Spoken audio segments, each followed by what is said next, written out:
Welcome to Riverdale After Dark, a podcast about the CW's Riverdale that's celebrating a spooky holiday at absolutely the wrong time. I'm Alex. When you dwell in darkness and want to have the romantic hookup of your dreams, why not pop down to a crime scene and hook up a little bit? That'll be a great memory to talk about at the eventual wedding. I'm Justin. Is it Halloween 11 or Halloween 2? I'm Pete. This is really throwing me at the top here that you're doing this bit now, but I love it. I love it, Pete. We're going to be talking about Riverdale Season 7, episode either 2 or 11. I'm not 100% sure. Chapter 128, Halloween 2. I think we get established. Oh, I thought maybe it was Halloween 11. I think it's 2. Because it's not 7-11, it's you're 11 up. And, no, it's Roman numerals, just how this show is roaming all over the place this episode with multiple plot lines. Now let's set them up with the recap. The basic things that you need to know is Ethel's parents were murdered. She said it was by a milkman. Jughead has discovered that his mentor, Brad Rayberry, also may have been killed by a milkman in the previous episode. So perhaps there is a murderous milkman running rampant in Riverdale in the 1950s. Also, Ethel is awful sweet on Jughead, but Jughead is not picking up what she's dropping down. So that's kind of what you need to know about that storyline. Meanwhile, Betty and Archie have struck up a pretty strong flirtation that's been building over the course of the episodes, but there is a little thing in the middle now called Reggie, named Reggie Mantle. Little Reggie Mantle. Now this 1950 Reggie Mantle is less of a mean jerk who beats people up and is a dumb brute. Instead, he's a earnest basketball smoke show. He's a straight-up smoke show. Just wants to stay to himself. And last episode, after Archie and Betty hit a little bit of a snag, she started fixing up Reggie's car, Bella, with him, and Archie is obviously very concerned about that because he likes Betty. We do know Betty likes Archie, but there definitely seems to be a little something there. Reggie certainly has expressed interest as well. Meanwhile, Veronica, after school, runs an entire movie theater that she sleeps in. That she sleeps in because she doesn't have a home anymore. Sick apartment, though. I would love to sleep. If I could live in the AMC Empire 25 in Times Square? Beautiful. It's great. So many movies. So many bed bugs. So much popcorn. Mm-hmm. Bad popcorn. I was there this weekend. That popcorn is bad. Oh, come on. It's made by bed bugs. It's made by bed bugs. Yeah, it was very crunchy, but it was black and crawling around. Very gross. But I got it in a ghost spider head, which is very cool. So the bugs were crawling out of that. And I was like, this reminds me of one of my favorite episodes of Riverdale this season. In any case, what was I saying? Kevin and Clay work at the movie theater with Veronica, and they are dating. That's pretty cool. It is. And it is cool. Really need to know about Kevin and Clay, but they're a fun couple.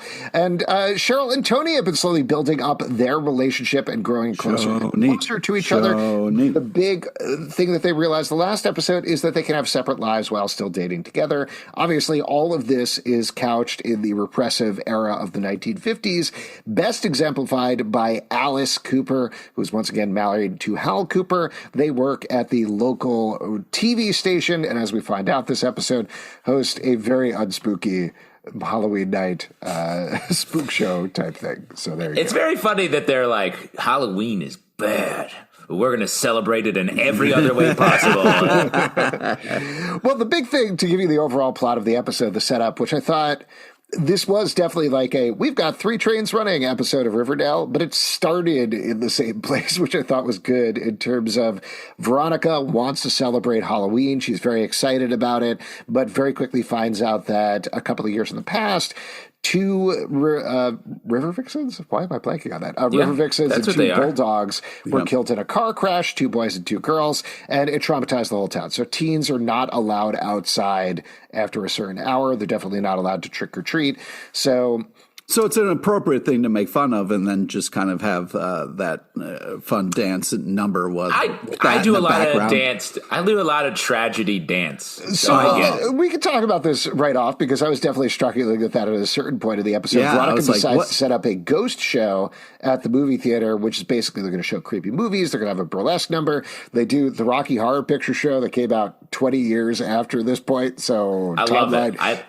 Out the window. Doesn't matter. I'm here for it. When they were doing that, I was like, "Are they?" And I was like, "Yeah." And it's great. It's great. Seeing hell. Are we saying that Fangs started the late '90s swing renaissance? Yeah, that was, I guess, even worse because Squirrel Nut Zipper's Hell came out in 1996, right? And this is 1995. That's what I'm saying. Doesn't matter. This was here's the thing about this, and then we can get to the whole ghost show aspect of it.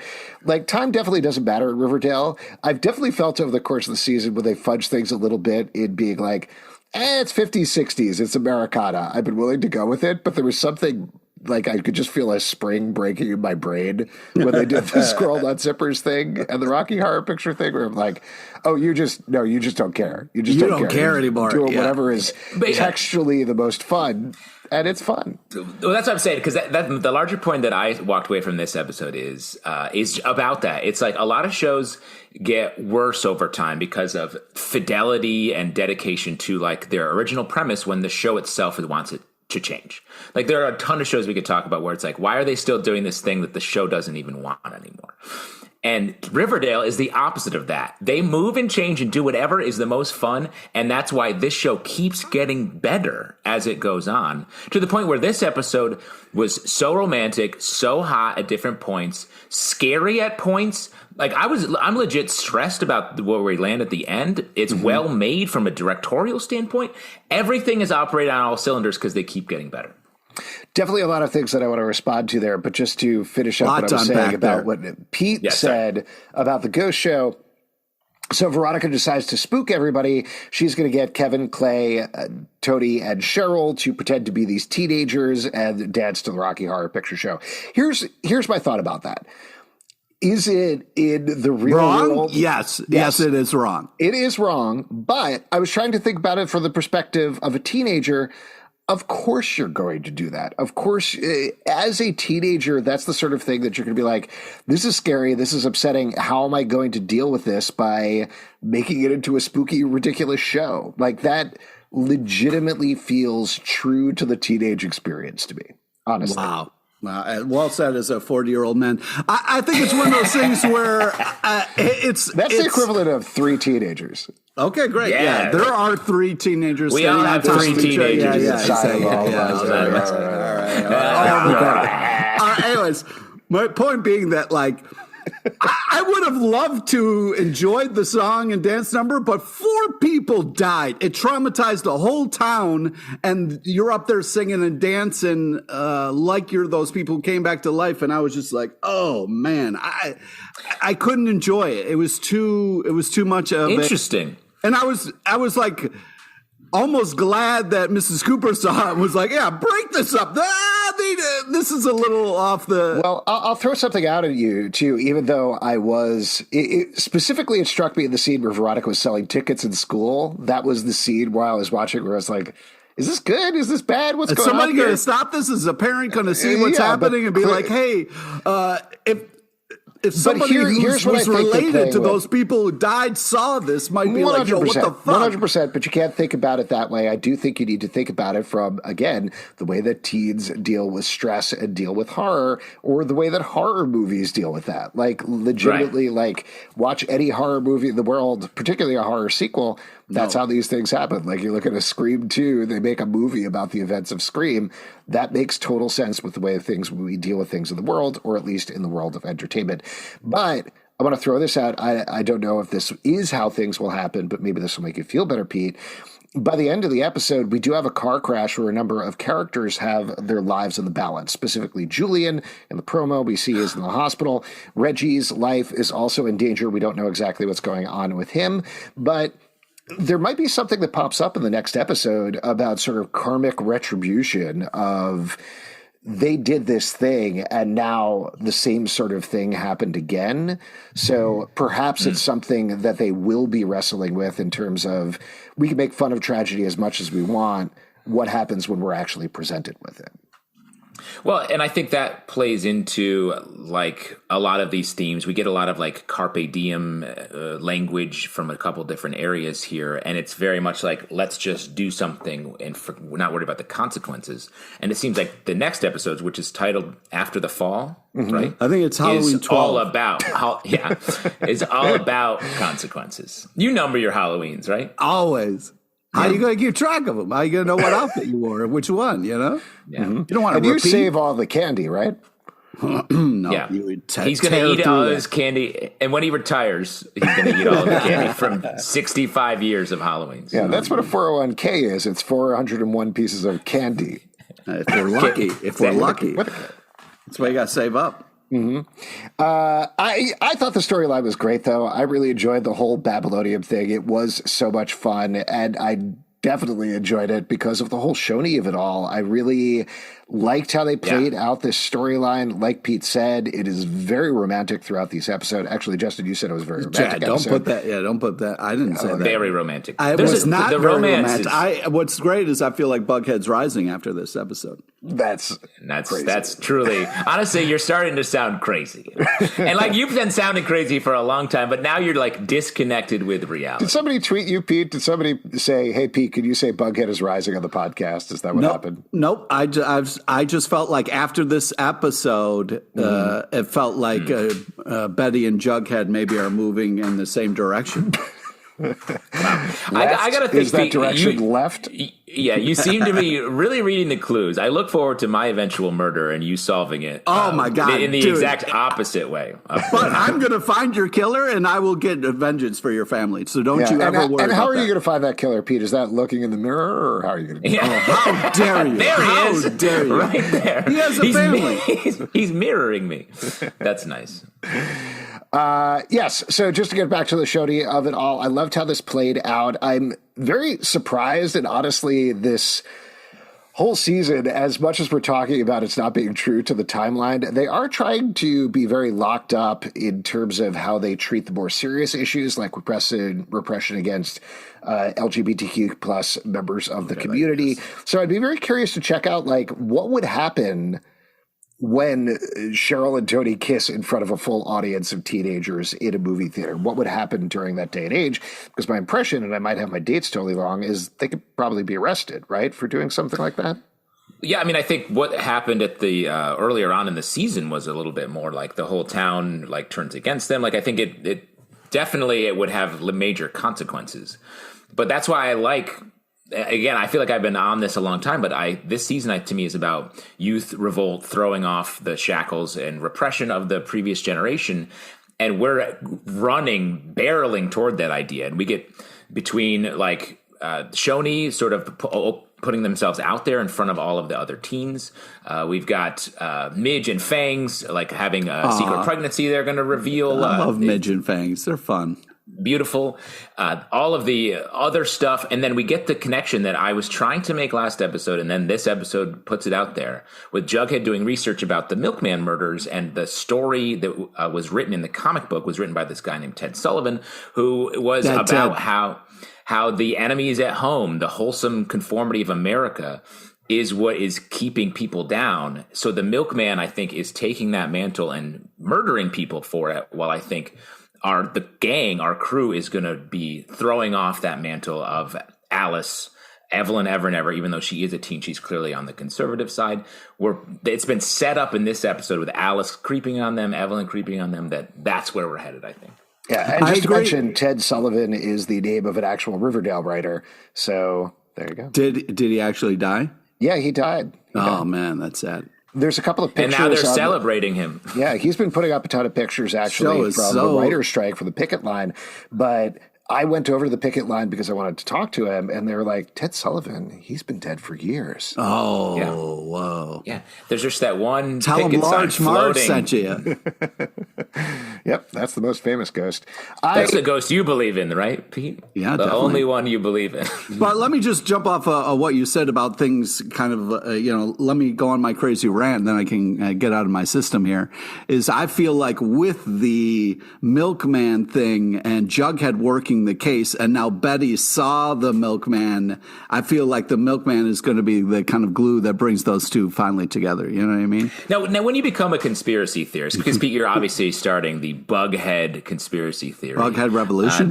It's I'm just great to be here. I look forward to the documentary, being in the documentary about the formation of the Bughead cult leader or whatever it is you end up calling yourself. Okay, cool. Thanks. I do think your theory about the Milkman definitely makes a lot of sense. I'm curious to see how it connects to the greater town, potentially. Like how the Milkman connects to Hal or Alice, like you were talking about. Like, there's still a lot of parts of this mystery that need to be spaced out. One thing I was thinking about after this episode, and I've been feeling this all season long, but like, they've done a good job of pacing out this mystery so far. We're a little over halfway through the season, and there are times like third season, which I love the more that I think about it, but felt like a fever dream because every episode was plot.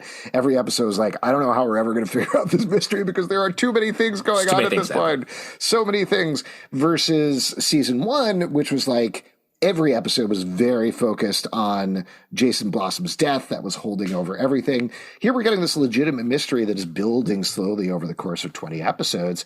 And it's very interesting. And it also ends, if we want to jump to the end and talk about it, with this big twist where Ethel murders the Milkman. So where does that leave us with this mystery going forward? And does she have to then, if you murder the Milkman, do you have to then take on the mantle and start Santa doing Claus the rules? Yeah, exactly. It's the clause with an E. Let's be clear what we're talking about. Yeah, but we're not telling kids to murder the actual Santa Claus. We don't want that to happen. Yeah, but if you do, you get to take his clothes and become him. Yeah. So start by murdering an elf and then become an elf. And then work your way up. Yeah. I mean, what a bummer to be a teen and having to deliver all that milk in the morning. That's also a lot of milk. I know that we've talked about this a lot on the podcast, but when Jughead freaks out towards the top of the episode, it's like, oh my God, nobody drink milk. He does the whole Soylent Green. And nobody cares. So no one even bats an eye. They just turn back to like, what were we saying? Him running into the Riverdale High common room and seeing everybody with milk and slapping it out in Dilton's hands. So good. So funny. And then him stocking like 15 boxes of milk, powdered milk. I mean, there's a lot to talk about. First off, I think Jughead is finally waking up to the milk agenda, big milk, and getting on board with what we've been talking about this whole time, because we all agree milk is bad. Nope. Stocking up on powdered milk. And if you think the Milkman's scary, imagine the powdered Milkman. That guy's got to be a straight psycho. Wait, that's different from powdered toast man, right? That's definitely different. Very different. Okay. Powdered toast man, also strange, but powdered Milkman, he kills everybody. There's no murder mystery. He just straight up kills. Do you guys know what that powdered milk is? Cocaine. Cocaine.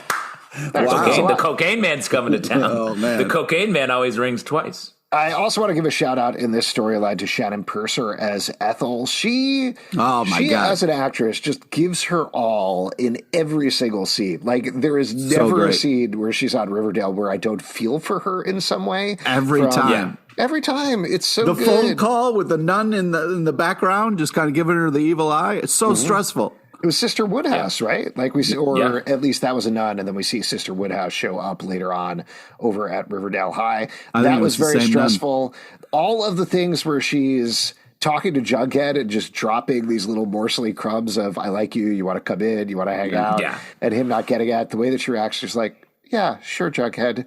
It's so sad. Really it gets me in the heart. Yeah, and then it turns the corner and straight up kills. Yeah. Again.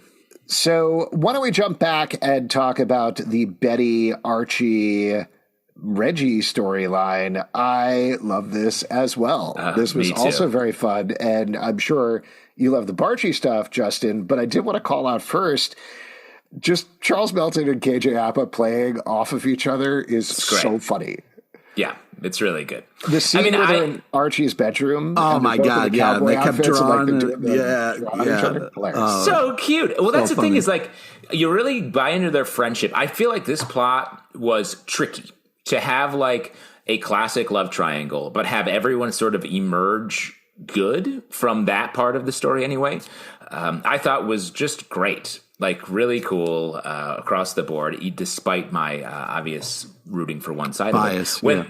When they were getting their costumes on, I was like, "Are they going as Cyclops and Wolverine from?" 100%. I definitely thought Wolverine. Yeah. Archie is Wolverine, like from like 25 years ago when he like had his adamantium ripped out and he just had bone claws. And then same time, like he had Cyclops in the full leather. Also, shouts to Mary Andrews who can sew leather to put those costumes together. Yeah. Sick work. Yeah.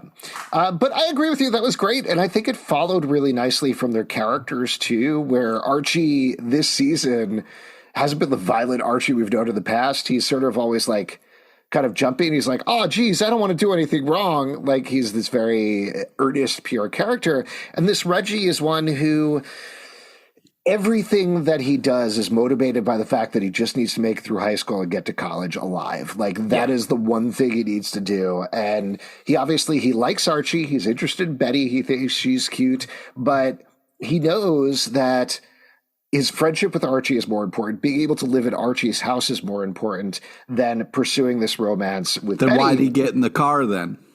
He got in the car because they were going to physically threaten him. Well, let's get there in a little bit, but let's take it back to the beginning. Reggie, cool it with Duck Creek. This guy talks about Duck Creek more than anything. If you're coming from a place and you think like, this is a big city, it's a big move. So you're going to kind of bring up the things that you relate to and how different your experience is. I love the Duck Creek stories. The stories? He just says, in Duck Creek, we don't have Halloween. In Duck Creek, every story is in Duck Creek, we didn't have that. Yeah. I love I love story time with Reggie. He talks about Duck Creek. It's sweet. They're a little sad. Yeah, they're little like Hemingway poems. Yeah, exactly. Reggie talks about Duck Creek more than Dawson talked about Dawson Creek, and that was his fucking creek. So, like, I think Reggie can take a break from Duck Creek. I love horny Betty coming on. They do a whole set piece with her. She is turned up to 11. It's great. It's so great. The way they're shooting this and just making this romance, the looks they're giving each other. Everyone is just like full of hormones. It's very hot. It's great. It's so engaging. While at the same time, we get so much sweetness, so much earnestness. And they capture that feeling at the end once Reggie sort of gets out of the way, leaves Archie and Betty alone, where he bows out like a gentleman. He was like listen, gentleman. It seems like you guys were holding hands there. I don't want to step on it. So it's crazy that they could have cost him his life, but whatever, Archie. I guess we'll see. But I like that he literally says, like, I've been pulling for Barchi Endgame just like Justin this whole time, which was crazy. What an honor. Weird, very specific line, but... Yeah, it didn't say that on my TV. That's weird. That is weird. Sorry, can I call out? Oh, yeah, go ahead. Yeah, I just want to finish my sentence. The way that... Yeah, I know I'm the one stopping a lot of other sentences from being finished sometimes, but the way that their romance keeps getting stopped, keeps getting interrupted, it felt so real to when you're a kid and you're like, oh, I feel it's happening. Oh, nope, I have to go do this other thing. Or my parents here, or the friend who's like the third wheel here is in the way. So like, I love that. Sorry, Pete's about to chime in that their romance keeps getting stopped because Bughead Endgame. Is that what you're going to say, Pete? No, I was just going to say, is it's getting stopped, or is life being like, you guys are like more brother and sister? It's not really, you guys grew up together, you're close friends. It's going to be weird if you guys start making out. I think that's what is the message here. Mm-hmm. Definitely. And I think if someone came in cold and watched this episode and had never seen any other episode of Riverdale, they would definitely point to Betty and Jughead being together, characters who didn't interact once in this episode. Damn Betty right. and Archie, characters that are clearly like seconds away from madly hooking up to with each other. Well, so can I throw something out at you? This is like a little bit of a bigger galaxy brain view of looking at this thing, but something that I've been thinking about over the course of the season with Betty and Archie in particular, and it was interesting to me that they kissed here. Back in college, my directing teacher told me something very specific that really stuck with me for a very long time when we were talking about musicals, which is that you have the characters kiss at the end of the musical because, particularly in old-timey musicals, that was the representer of everything. You have them kiss because you're waiting on that anticipation of the kiss the entire time. You can't get bigger than that in terms of the emotions. Musicals are all about bringing out emotions. And that ultimately the kiss is the representer of everything that's going to happen after you leave the theater. That the kiss is the marriage, it's the sex, it's the having the baby, all of that stuff. So I was surprised that they had them kiss here, but I do think structurally, and I've already been wrong about having them kiss once, but I do think what we almost got is the almost bigger kiss, which is them kissing in front of the doorstep, in front of Betty's doorstep. The classic kiss. The way they framed up that shot, that goes back to the very first episode of Riverdale when Betty is standing on her doorstep, professing her feelings for Archie, and he doesn't know how to reciprocate them. He can't reciprocate them. Because he doesn't want to. No, because it hasn't occurred to him at this point in this timeline. And he also has a lot of other stuff going on with Veronica and Mrs. Grundy and, murders and stuff like that. So it's much more complicated. So I do wonder if that final musical kiss to bring everything home, at least in the 1950s, is going to be on the doorstep, because that was the thing that was interrupted. That's the thing we didn't get that would really bring it full circle in a certain way. Well, and to your point, it's like, Shakespearean plays always end, the comedies always end in a marriage. And like you're saying, that's the natural endpoint, and the kiss takes the place of that. And there is no more of a formal ritualistic kiss for these small town lovers than on the doorstep. That's the Norman Rockwell. I feel like that is what we're all aiming at here. Not all of us. Except for Pete. And also, I do think we're going to get that. A lot of. It seems like you're bringing a lot of personal baggage to that one kiss that didn't happen and probably won't. No, listen, I do not care either way. It is more like looking at the whole story of Riverdale. Is it something that they're going to try to tie together and bring together over the course of 7 seasons? I feel pretty confident they're going to do that, at least in the last episode. But how much is that going to play out in the 1950s version? How much is that going to play out here? So it's pure speculation. I don't know, but I don't necessarily have a dog in the race in terms of Archie or Bughead. I just want the story to come to an end a satisfying way. Me too. That's nice to want. It's nice to want things. Yeah. Except for what, Justin? What? No, not Archie. Oh. We'll see what happens. I did really like the scenes here. I thought the scene in front of Fred's grave was very sad and sweet and beautiful. It was such a cool moment of hey, where is Archie? She's like, where's the other person we were with or whatever? She had kind of a funny phrase. And then it's of course he's at, if we're at a graveyard, he's going to be at his father's grave. So that was such an awesome moment when she found him there, I agree, and I like the way they put Reggie's conversation with her is sort of Duck Creek is mostly wolves. Oh God, I'm a wolf. I really thought they were going to kiss in that moment. I'm kind of glad they didn't, but that's all right. What I liked about it though is up until this point in this episode, we've got Betty being both of these men are attractive to me. I don't know, I feel it, but she has chemistry with everyone. Mm-hmm. And that's why I love when she comes down wearing her Goldilocks outfit and is I just need to I tried all 3 the beds. beds. I know, I was this is so good, is so Dilton hot, so well done. I was 3, is Dilton getting in on this? What's happening with that's 3? a fun I almost runner. wanted a line from Dilton where he was did you say 3 beds? Yeah. I wanted. Didn't he say something like that? He's definitely he's interested and he's up for it. He is great in this episode. The part where he was yo, I'm out of here. I'm dressed like a pumpkin and they have bats. I was smart. That dude's going to live. I agree. He's going to live to see another day. He's but the the Dilton smartest thing guy is in this Riverdale. fun thing in the background too, where they did it in the dance show episode as well, where Dilton really wanted to dance with Betty and never got to do that. I don't think. So do you think that's what they're holding out on? Do you think that maybe it's going to be Dilton? Okay, yeah. Betty, if we want to cohesively talk about the story of the entire show, it's Dilton and Betty. That's where we're Yeah. Dilton Endgame. Dilton Endgame. It's coming. I don't know. The more they put in Dilton here, he's great at being the butt of a joke. I want him to have a happy ending too. He's been built up as so much more of a character than he was in any previous season. I'm really enjoying him. Yeah, I agree. And I think he sort of feels like an 80s movie, like teen movie character where he's like, I'm getting out of here. These guys are smashing pumpkin heads. And I was like, yeah, of course. That's great. So really good. But anyway, so Reggie sort of blows his shot because he has chemistry with Betty, but they don't have the connection. And then Betty walks up to Archie. There's like so much depth and reality there.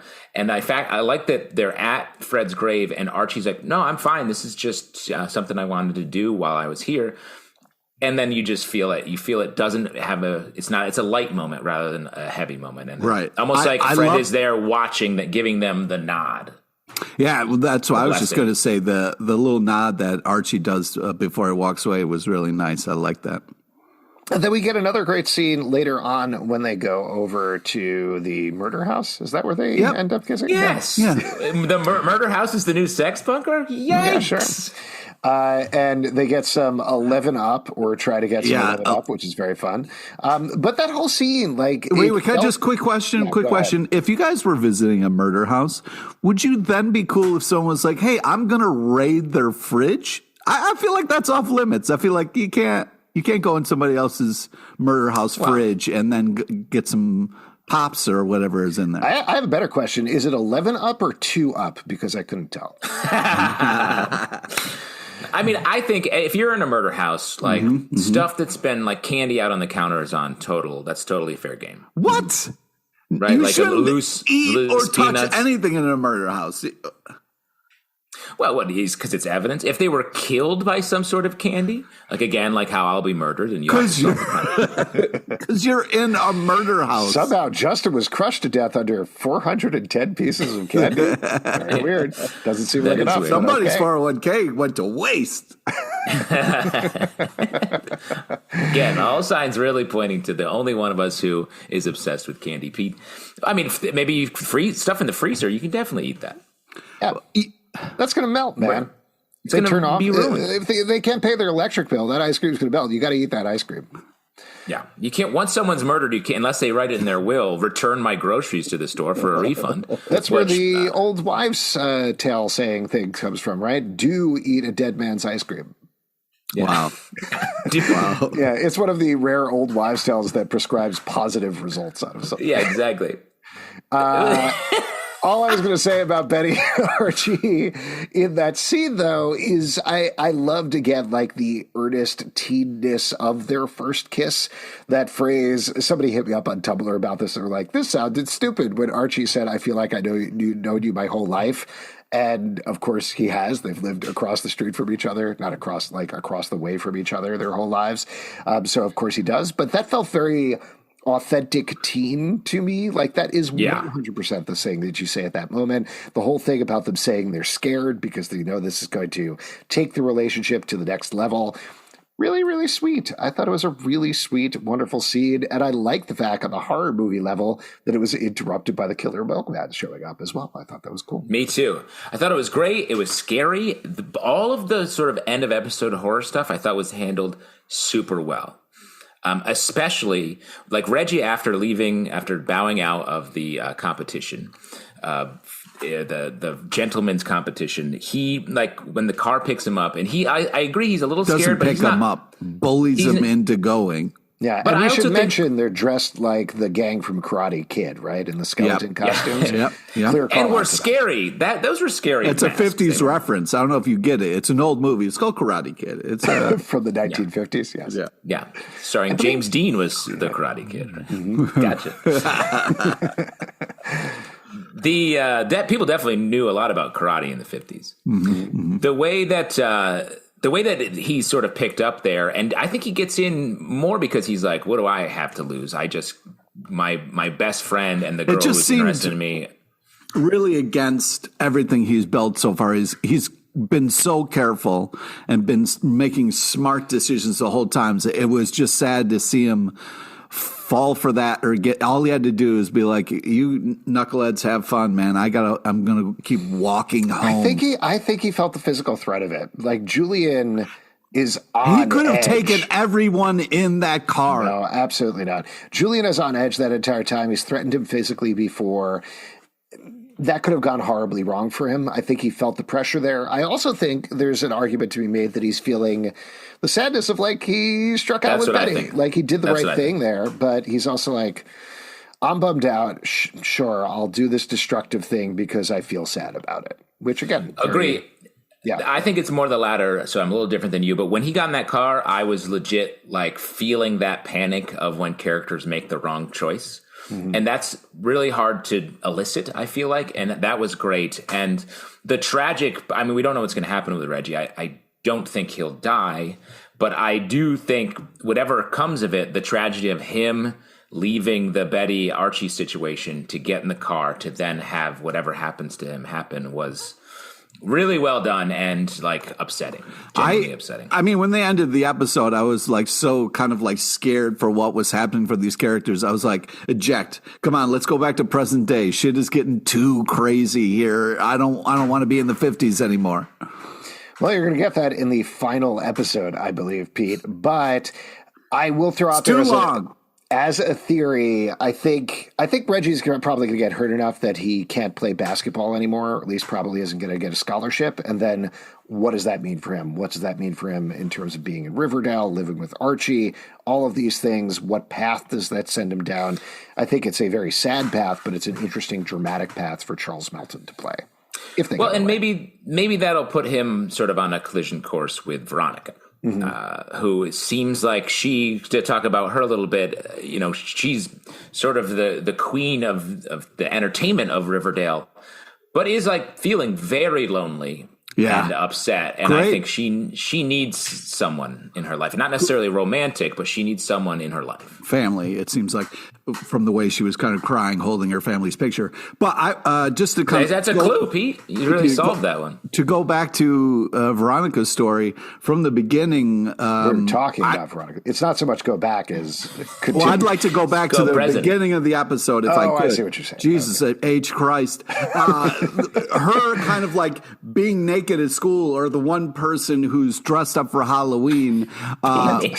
It reminded me of that. No, but I mean, it's kind of reminiscent the of reaction. That. Yeah, of like everyone is looking at it. Everybody's looking at it. You're like, oh God, you know what I mean? Where it's like that kind of thing you see in movies and television, where somebody shows up to school naked or whatever because everybody's staring and talking about them.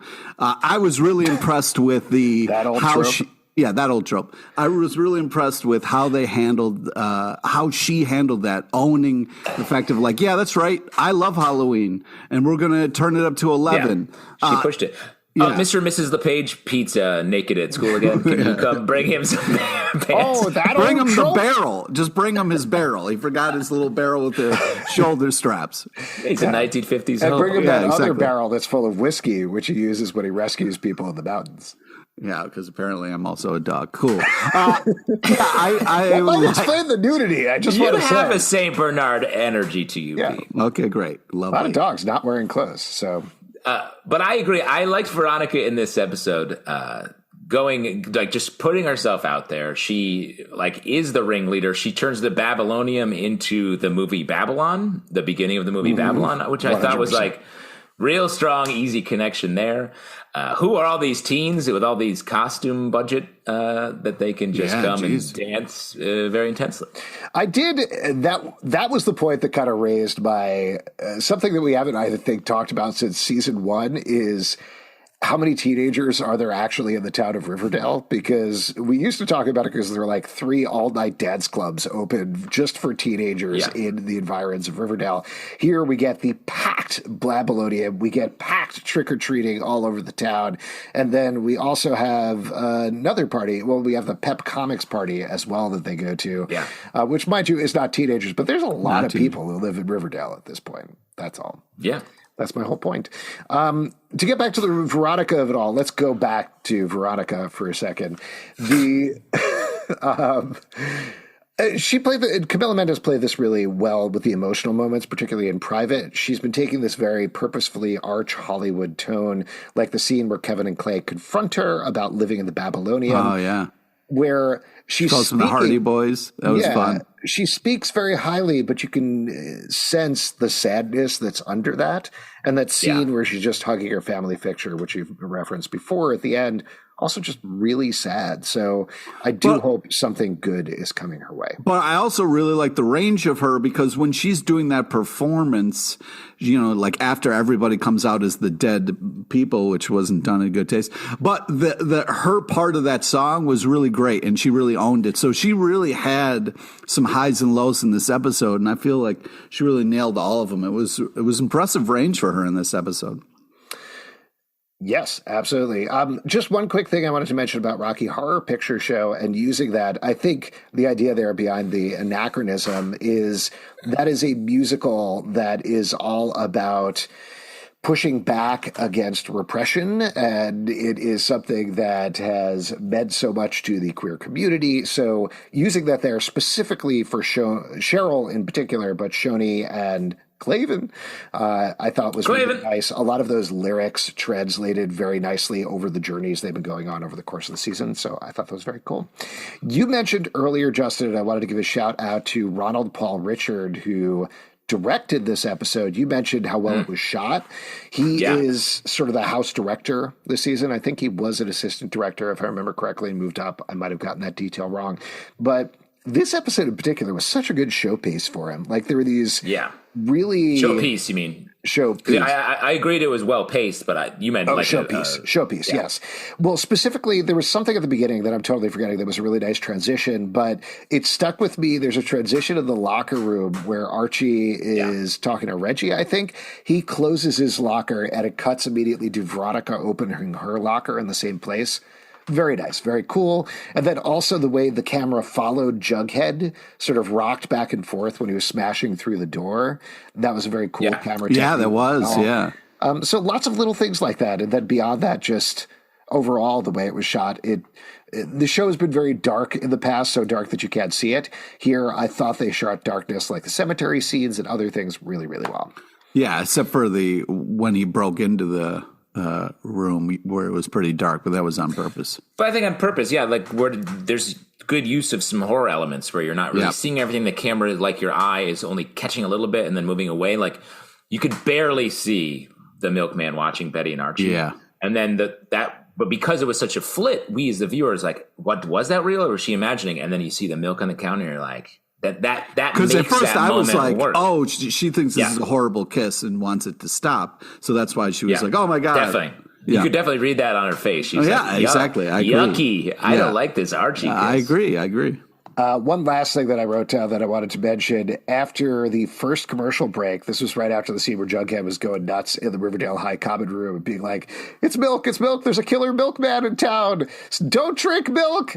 It cut to, and I'm not joking about this, it cut to, this episode of Riverdale on the CW is sponsored by Lactaid, and then it had a Lactaid commercial, which hilarious. Has to be purposeful. Like they had to have reached out to Lactaid to be like, this is the content of the episode. Will you sponsor that? Because that's insane. I laughed so loud at that. Wild. What other notes do you want to call about the episode, if anything? Lots. Just from like little bits and pieces. Loved Drax Back, the song that Veronica enters to at the top of the show. Just great music throughout as usual. I love seeing the whole gang together. I feel like we've seen them mostly in bits and pieces, and at the beginning here when they talk about how Halloween doesn't work in Riverdale, I really like that. The Midge and Cheryl scene was really nice. I like that one. Yeah, I like their connection. I really like that as well. I was also a little bummed because I think that means the end of the bit where Cheryl is always mean to Midge and Midge just pouts about it, which was very funny over the course of the season. But ultimately, in terms of an emotional connection, I think that's good.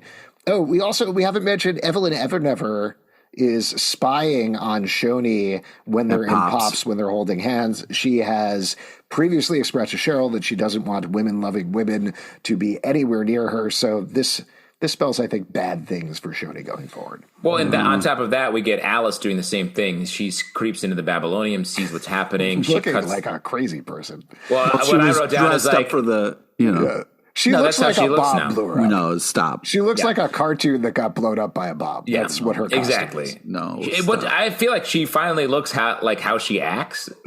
She's like, come on, dude. I'm on the edge.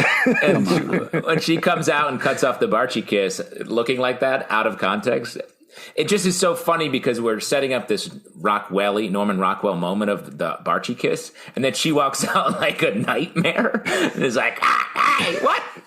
I thought it was great. Speaking just says, on get. On edge, Uncle Frank was really at that beginning speech as the coach was like, all right, listen. His transformation into a Ken is almost complete.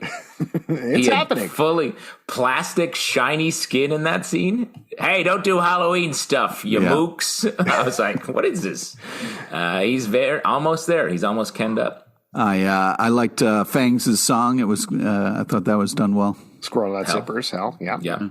I want to know, who do you think is tracking Alice and Hal's ratings? Because Alice talks a lot about the ratings for her Riverdale Halloween horror show. Again, what is the Nielsen? As we were just talking about in terms of the Riverdale population, there are clearly several million people that are living in Riverdale currently, so they're probably doing great. They're probably the highest rated program in the entire country.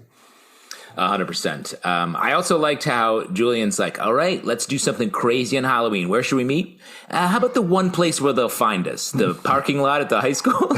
Like, flawless logic. And then huge moment when Jughead goes to the Pep Comics party. He meets Bernie.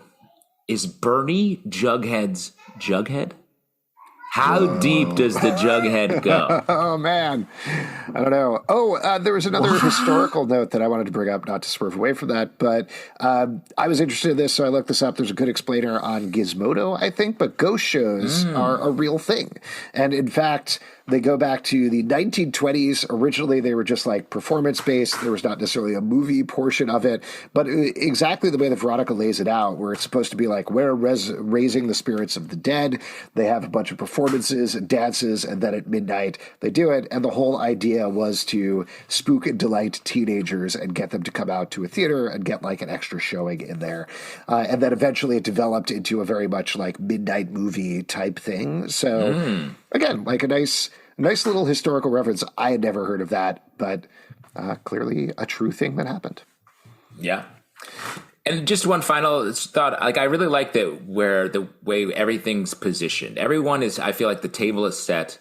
We have all this like bad shit happening, but all of the forces are sort of marshaled against each other, with Alice on one side, with Veronica sort of headed for a confrontation. Evelyn versus Cheryl and Toni and Midge and Fangs.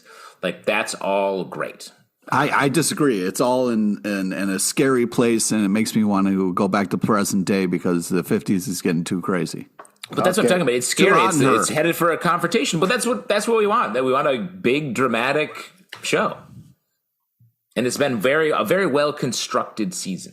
I agree. And Pete, you're just going to have to stay patient because we have at least another 7 to 8 episodes of the 1950s. Come on! We're also going to have a break between this week and next week. They're going to be taking a brief hiatus. Oh, no. So, I don't know. Maybe we'll figure out something to do in the middle. Maybe we should do a mailbag episode. We should just drink a lot of... That's a great idea. We should drink a lot of milk and hang out.